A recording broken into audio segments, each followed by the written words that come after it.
हर हर महादेव। आज मैं आपको साधना जगत में जब नए नए साधक बनते हैं तो वो 10 गलतियों के बारे में बताने वाला हूँ जो अमूमन 90% साधक लोग कर देते हैं। इवन एक टाइम पे मुझसे भी ये गलतियां हो गई थी, तो मुझे लगा कि क्यों ना मैं एक पूरी लिस्ट बनाकर इन गलतियों का आपसे थोड़ा सा जिक्र करूं, ताकि आप अपने साधना जगत में स्टार्टिंग के अंदर या फिर मिड के अंदर आप ऐसी गलतियां ना करें। ठीक है, तो अगर आप मेरे चैनल पर नए हैं तो वीडियो को लाइक कीजिएगा, चैनल को सब्सक्राइब कीजिएगा और अपने दोस्तों के साथ इसे जरूर शेयर कीजिएगा। तो सबसे पहले मैं बताता हूँ गलती नंबर 1।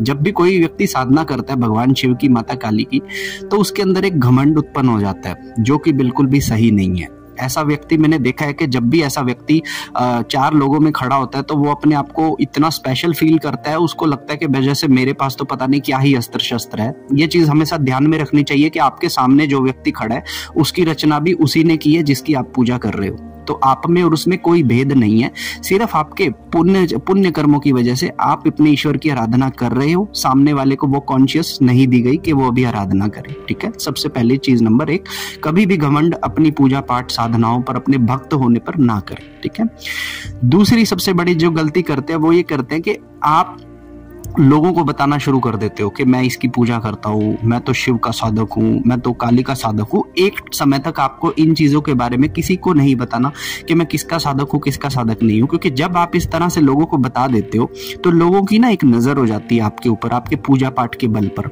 तो वहां पर जब दिखता है कि आपके पूजा लोगों की नजर आपके ऊपर होती है तो वहां पर देवीय तरंगे आपके अंदर टिक नहीं पाती हैं। ठीक है, क्योंकि जब आपको लोग देखना शुरू करते हैं ना तो उनके मन में एक चीज होती है कि ये तो बहुत माता की पूजा करता है, तो माता की तो बड़ी जैसे इस पे कृपा होने वाली है, जो कि अभी तक नहीं हुई है। ठीक है ना, तो आप जब लोगों को बता देते हो तो देवीय तरंगे आपके ऊपर प्रॉपर तरीके से काम नहीं करते हैं। ये दूसरी नंबर की गलती होती है। ठीक है, तीसरे नंबर की जो गलती होती है वो ये सबसे ज्यादा साधक करते हैं कि वो देवताओं के बीच में भेद करना शुरू कर देते हैं। जैसे फॉर एग्जाम्पल, जो लोग हनुमान जी की पूजा करते हैं, अगर मैं उन्हें कह दूं कि तुम माता की पूजा करो तो वो कहेंगे कि नहीं, मेरा तो माता से कोई लिंकअप ही नहीं है, मेरे तो शिव से कोई प्यार ही नहीं है। आप लोगों को समझना चाहिए, अगर आप हनुमान जी की पूजा कर रहे हो तो हनुमान जी शिव के ही अवतार है। ठीक है, राम जी नारायण के अवतार है, कृष्ण जी नारायण के अवतार हैं, और जितनी भी देवी स्वरूपा बैठी हैं वो माँ आदिशक्ति के ही अवतार हैं। देवी आदिशक्ति ने ही रूप लेकर ब्रह्मा, विष्णु और महेश के साथ माता सरस्वती, माता लक्ष्मी और माता पार्वती का रूप धारण किया है। और जैसे जैसे माता पार्वती इस जगह पर चलती गई वैसे वैसे अलग अलग नामों से आदिशक्ति को अलग अलग नामों से जाना जाने लगा, जो अलग अलग कुलों की देवी आज बताई जाती है। चीजें पीछे एक ही देवी है, लेकिन हर स्थान पर अलग जगह पर जब उसने प्रोटेक्शन की तो उसे अलग अलग नाम दिए गए। तो देवी एक ही है, अलग अलग कुलों में अपनी कुल देवी चलती है। ठीक है, तो ये तीसरी गलती है कि कभी भी देवी देवताओं में भेद ना करें, क्योंकि जब एक देवता दूसरे देवता से मिलता है तो वो उसे बहुत अच्छे से नमन करता है। आपको चाहिए कि अगर आपका देवता उस देवता के सामने नमन कर रहा है तो भैया आप तो खड्डा खोद कर उसके बीच में लेट जाना, दूसरे देवता के सामने भेद कभी मत करना। ठीक है, चौथी चीज मैं आपको बताता हूँ कि कुछ लोग क्या करते हैं कि जैसे शिव की पूजा करते हैं तो शिव का स्टार्टिंग के अंदर एक बहुत सिंपल सा मंत्र उठा लेते हैं, ओम नमः शिवाय। फिर उन्हें लगता है कि यार 6-7 महीने हो गए, मेरे मंत्र से कुछ पावर तो निकल नहीं रही है। मैं क्या करता हूँ, शिव का कोई दूसरा मंत्र उठा लेता हूँ जिसमें बीज बीज लगे हों, ओम फट फट जैसी चीजें लगी हों, ताकि उनको लगे कि उससे और ज्यादा शक्ति मैं गेन कर लूंगा। ऐसा करके अपने पुराने मंत्र को तो वो तो करना ही छोड़ देते हैं और नए मंत्र को पकड़ना शुरू कर देते हैं, क्योंकि एक मंत्र का जो दूत होता है ना उसकी एक ऊर्जा होती है। वो ठंडा दूत भी हो सकता है, वो गर्म दूत भी हो सकता है, वो शांत दूत भी हो सकता है, वो उग्र दूत भी हो सकता है। लेकिन अब आपने वो मंत्र ही शिफ्ट कर दिया तो एनर्जी का सोर्स ऑफ लाइनअप चेंज हो गया, है ना। जैसे फेज 1 चल रहा था, अब आपने फेज 2 चालू कर दिया तो फेज 1 को आपने ब्लॉक ही कर दिया। तो यहाँ पे आपकी जो है ना अंदर तरंगों की जो बढ़ रही थी, जो आपकी आत्मगति हो रही थी, उसको आपने रोक लिया। ठीक है, उससे अगली चीज क्या होती है कि मैंने कुछ लोग देखे हैं जो नई नई पूजा पाठ के बाद जो थोड़ी बहुत सिद्धियां जिनको आ जाती हैं, जिनको अनुमान होने लग जाते हैं, ऐसे लोग क्या करते हैं कि ऐसे लोग ना मतलब दूसरों को बताना शुरू कर देते हैं कि देख तेरे पीछे ऐसा है, दूसरों को उपाय देने शुरू कर देंगे। तेरे को ऐसे दिक्कत होती है तो तू एक काम कर, ऐसा करके ये कर ले, वो कर ले, ऐसा करने से तेरी समस्या हट जाएगी। और ऐसा करने से क्या होता है, मान लो सपोज सामने वाला ये चीज को कर ले और उसकी समस्या हट जाती है तो उसका एक भार आपके ऊपर आके ऐड हो जाता है। अब आपको बताने वाला कोई नहीं है, आपकी जस्ट पूजा पाठ से थोड़ी सी कॉन्शियस जागृत हुई है, लोगों के बारे में आपको पता लग रहा है, आप लोगों को बता रहे हो, लोग उपाय कर रहे हैं, तो समझ लेना कहीं ना कहीं आपने अपनी गति को रोक दिया, क्योंकि आपने उसको उपाय बताने के लिए अपने बल का इस्तेमाल कर लिया, जो कि बहुत थोड़ा सा होता है स्टार्टिंग में, ठीक है। उसके बाद क्या होता है कि कई लोग क्या करते हैं कि जैसे कई बड़े दिन होते हैं, जैसे दिवाली होती है, होली होती है, एकादशी होती है, पूर्णिमा होती है, अमावस होती है, इस तरह के कई सारे ऐसे दिन होते हैं जहां पर आपके जिस देवता की आप पूजा घर पे करते हो ना, वो सिद्धि बन रही होती है उस समय पे। तो उस विशेष दिन पे ना पूजा करनी अनिवार्य होती है, पूजा करना, हवन करना अनिवार्य होता है। आपके जितने भी मंत्र हैं, उन मंत्रों के नाम से अगर आप होली दिवाली के ऊपर अगर पूजा करते हो, तो आपके मंत्र को एक अलग ही ऊर्जा प्रदान होती है, जो आपकी भविष्य में आध्यात्मिक गति को और तेजी प्रदान करती है। लेकिन अगर हम ऐसा नहीं करते हैं, हमें लगता है कि भैया हम तो भगवान शिव के पूरे भक्त हैं, उनका मंत्र करते हैं, लेकिन जिस दिन दिवाली आई आप पटाखे बजाने में बिजी हो, जिस दिन होली आई आप खेलने में बिजी हो, आप भांग पी के बिजी हो, तो यहाँ पर आपने अपनी आध्यात्मिक ऊर्जा को डाउन करना शुरू कर दिया, क्योंकि ये टाइम होता है जब आप अपने मंत्र को पॉपअप करते हो कुछ समय के लिए, ठीक है। उसके बाद अगला जो गलती करते हैं लोग, ये करते हैं कि साधना के ना अनुभव दूसरों के साथ शेयर करने शुरू कर देते हैं। जैसे मुझे तो आज ये दिखा, मुझे घेरा बना, मुझे ऐसे चक्र दिखे, ये दिखे, वो दिखे, या फिर अपनी बड़ाई मारने के लिए कुछ लोग कह देते हैं कि मैं बैठता हूं तो ऐसा होता है, मेरा सर ऐसे ऐसे हिलता है। तो वो सब बातें जब आप शेयर करते हो स्टार्टिंग के अंदर, देवता नहीं चाहता कि आप अपने अंदर के अनुभव अभी किसी को बताओ, क्योंकि जब कोई व्यक्ति आपके अनुभव सुनता है तो उसके मन में भी एक ललक उठती है कि यार प्रभु ये करता है तो अनुभव आते हैं, मैं करता तो क्यों नहीं आता। तो जब ये भेद आपने डाल देते हो ना, तो आपके भी अनुभव बंद हो जाएंगे, सामने वाले को तो नहीं आएंगे, फिर भी आपके भी बंद हो जाएंगे। तो अपने अनुभवों को कभी भी किसी अनजान से शेयर ना करें, अपने गुरु से कर सकते हैं, या फिर कोई जानकार व्यक्ति जो आपको इसी बात के बारे में ज्ञान दे रहा है, तो आप उससे अपने अनुभव बेशक शेयर करें। दोस्तों में, परिवार के अंदर, घर के अंदर कभी किसी से अपने पर्सनल अनुभव शेयर ना करें, ठीक है।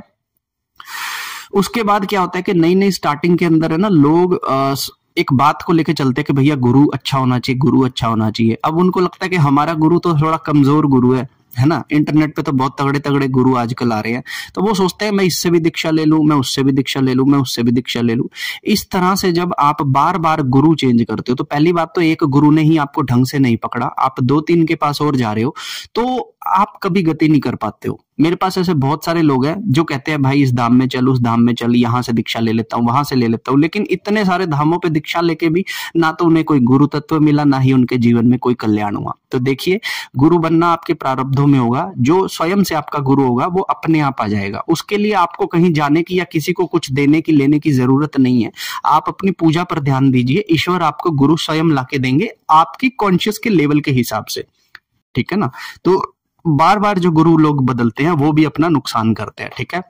अगली चीज क्या होती है कि कुछ लोग क्या करते हैं ना, अपनी पूजा की विधि को दूसरों के सामने एक्सप्लेन करते हैं कि जब मैं बैठता हूं तो ऐसे छींटा देता हूं, फिर ये मंत्र पढ़ता हूं, फिर ऐसे सुराही जलाता हूं, फिर उसके बाद धूप लगाता हूं, फिर ये वाला मंत्र करता हूं, फिर इस तरह ये मुद्राएं बनाकर मैं पूजा पाठ करता हूं। देखिए, अभी आप सक्षम नहीं हुए, और आप अपनी सभी पूजा विधियों को अगर किसी भी व्यक्ति को बता रहे हो, तो आप अपनी पूजा के बल की जो इनकमिंग है उसे ब्लॉक कर रहे हो। आपको किसी भी पूजा का जो फायदा है वो नहीं मिलेगा जब तक कि आप उस लायक ना हो जाओ। फॉर एग्जाम्पल, जैसे मैं आज अपनी पूजा विधि आप लोगों को बता सकता हूँ, ठीक है, क्योंकि मैंने उस चीज को सिद्ध कर लिया।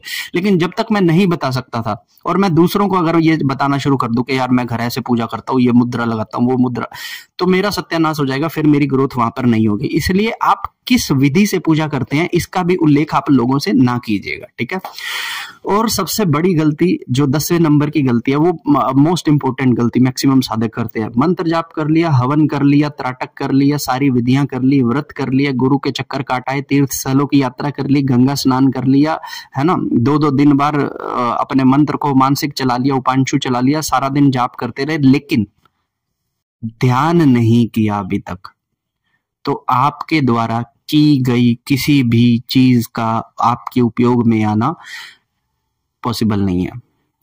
तो जब तक आपने ध्यान को प्रैक्टिस में नहीं लाया, क्योंकि मुझे भी पता है ध्यान नहीं लगता एक बार में, हो सकता है कि 4 महीने लगे, 5 महीने लगे, लेकिन 4-5 महीने के बाद आप ध्यान की पोजीशन में आने लग जाएंगे। तो 99% साधक सब कुछ कर रहे हैं जितनी चीजें मैंने बोली, लेकिन उसके बाद भी वो ध्यान नहीं कर रहे हैं, तो आपकी ये बहुत बड़ी गलती है। क्योंकि जब आपको ध्यान ही नहीं रहोगे तो आपको अपने बारे में कैसे पता लगेगा कि मेरा ऑरा क्या है, मेरे चक्र कितने हैं, मेरी पूजा लग रही है या नहीं लग रही।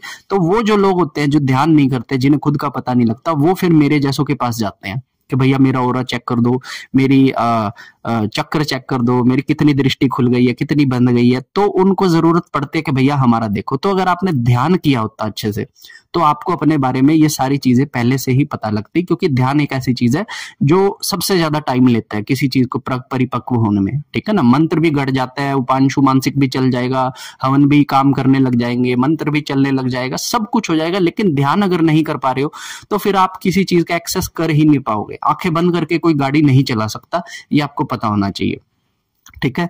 तो ये कुछ गलतियां जो नए साधक करते हैं अपने साधना के समय पे, और मैं आशा करता हूं कि भगवान उन सबको रास्ता दे। मेरे माध्यम से, मेरे मुख से जितनी भी चीजें निकल रही हैं सब उसको ध्यान में लें और अपनी पूजाओं को, साधनाओं को सही तरीके से करें, किसी को अपने अनुभव शेयर ना करें। और शक्तियों को छोड़कर प्रेम के पीछे आप अगर ईश्वर को पकड़ेंगे तो मुझे लगता है कि ईश्वर जल्दी आते हैं। शक्तियों से आएंगे तो आपकी शक्ति को, शेर को सवा से टक्कर ही जाता है। ये चीज हमेशा ध्यान में रखिएगा। आपकी शक्ति चाहे एक बार के लिए कितनी भी बड़ी हो, लेकिन अगर आप रावण की तरह हो गए तो आपको राम मिलेगा ही मिलेगा, ठीक है। तो इस तरह से आप अपनी ध्यान पूजाएं करें। वीडियो अगर आपको अच्छी लगी तो वीडियो को लाइक करना, अपने दोस्तों के साथ शेयर करना, और जाने से पहले आप मेरे बारे में क्या फीडबैक देना चाहते हैं ये कमेंट में जरूर लिख कर जाना, ठीक है। अगर आप मेरे से पर्सनल कंसल्टेशन लेना चाहते हैं तो आप इंस्टाग्राम पे मुझे डीएम करके कंसल्टेशन ले सकते हैं। कंसल्टेशन वीडियो कॉलिंग के थ्रू होगी, कोई टाइम लिमिट नहीं है, जितनी चीजें होंगी उतनी आपको बताई जाएंगी, ठीक है। तो मैं मिलता हूं अब आपसे किसी अगली वीडियो के अंदर, किसी और विषय के अंदर। तब तक के लिए हर हर महादेव, जय माता दी।